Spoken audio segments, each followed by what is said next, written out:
Армысыздар, менің құрметті оқырмандарым. Сәуленің әңгімелері атты жаңадан ашылған қазақ каналын қолдаңыздар. Мен сіздерге қызықты оқиғалар желісімен аудио әңгімелер ұсынамын. Менің арнама жазылып, лайк басып, жақсы пікір қалдыруды ұмытпаңыздар. Арсыз құрбыма сеніп жүріппін. Жанар екеуміздің достығымыз бірінші курсқа түскеннен басталды. Сондай қарапайым, ақылды қыз еді. Артық қылығы жоқ, өсек аяңға да жақын емес, өз-өзімен жүретін, момақан қыз болатын. Бірақ қазақтың жуастан жуан шығады деген сөзін ескермеген екенмін. Соным дұрыс болмады. Көрші факультетте оқитын Айдар деген жігітпен жүріп жүрдім. Парасатты, білімді жігіт еді ол. Жатақханадағы біз тұратын бөлмеге мені іздеп жиі келіп тұратын. Тіпті курстағы қыз-жігіттер Айдар екеуміздің махаббатымызға қызыға да қызғана қарайтын. Бүгінгінің қыз жібегі мен төлегенсіңдер деп айтатын. Қойыңдаршы, ол екеуі өмірде жолы болмаған махаббат иелері ғой, ал біз үйленуге бір шаңырақтың астында мәңгі бірге тұруға келісіп қойдық. Әлі біздің тойымызда боласыңдар деп мен мәз болушы едім. Әттең, бәрі мен жоспарлағандай болмай шықты. Жанар екеуміз жатақхананың 2 адамдық бөлмесінде тұрушы едік. Содан болар. Айдар Жанармен де жақсы таныс болды. Кейде жатақта мен болмаған кезде Жанар Айдар келіп кетті, шай қойып берін деп жымиып отыратын. Сөйтсем, ол бекер жымимайды екен, бір гәп бар болып шықты. Сонымен өмір өтіп жатқан. Жаз келіп, студенттер каникулға кетті. Мен де Ақтөбедегі туған үйіме тарттым. Жанар Таразға, ал Айдар туған жері Семейге кеткен. Құдайға шүкір, Айдармен телефон арқылы күніне неше рет хабарласып, сағынышымды басып жүрдім. Ол да сағындым деп жиі айтатын. Бірақ бірде бір жұмыстармен жүрмін, біраз уақыт хабарласа алмаймын, ренжіме дегенді айтты. Неге ренжейін, жұмысыңды алаңдамай бітіріп ал, аман сау болсаң болды деп қоя салғанмын. Сол күннен бастап Айдардың телефоны өшті.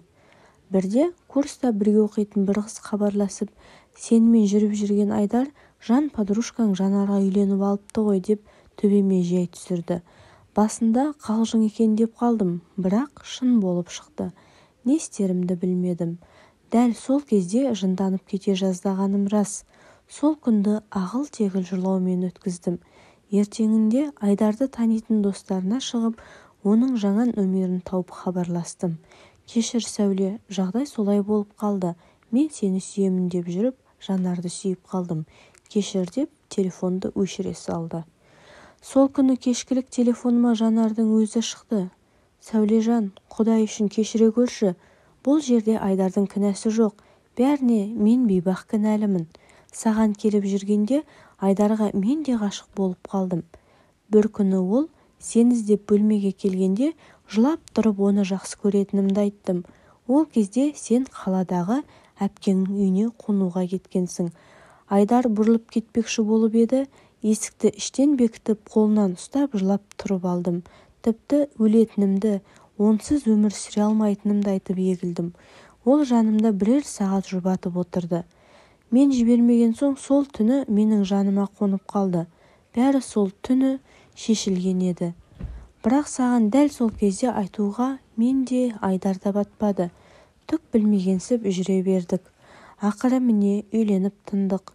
Саған сатқындық жасап сүйгеніңді тартып алғанымды кешірші. Айдарды сен қалай сүйсең, мен де солай сүйдім. Саған қимадым.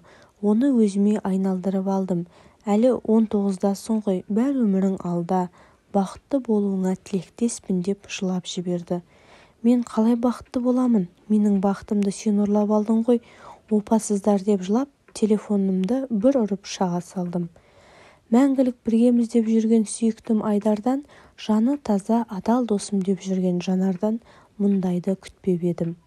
Олардың опасыздығын көріп өлгім келген, бірақ бір күш оған жібермеді. Бәлкім жанның тәттілігі болар, мүмкін менің әлсіздігім шығар, білмеймін. Күзде оқуға келдік, оларды көрдім, бірақ өте суық амандастық.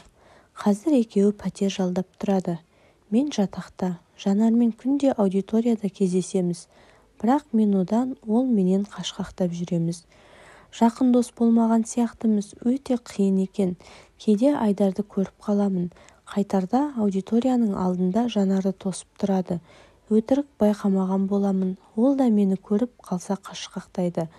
Бірақ алыстан менің әрбір қимылымды бақылап тұратынын байқап қаламын. Бәлкім мені әлі де сүйетін шығар, Жанарға аяғаннан үйленген болар. Мүмкін түбі маған қайтып келер деп ойлап қоямын.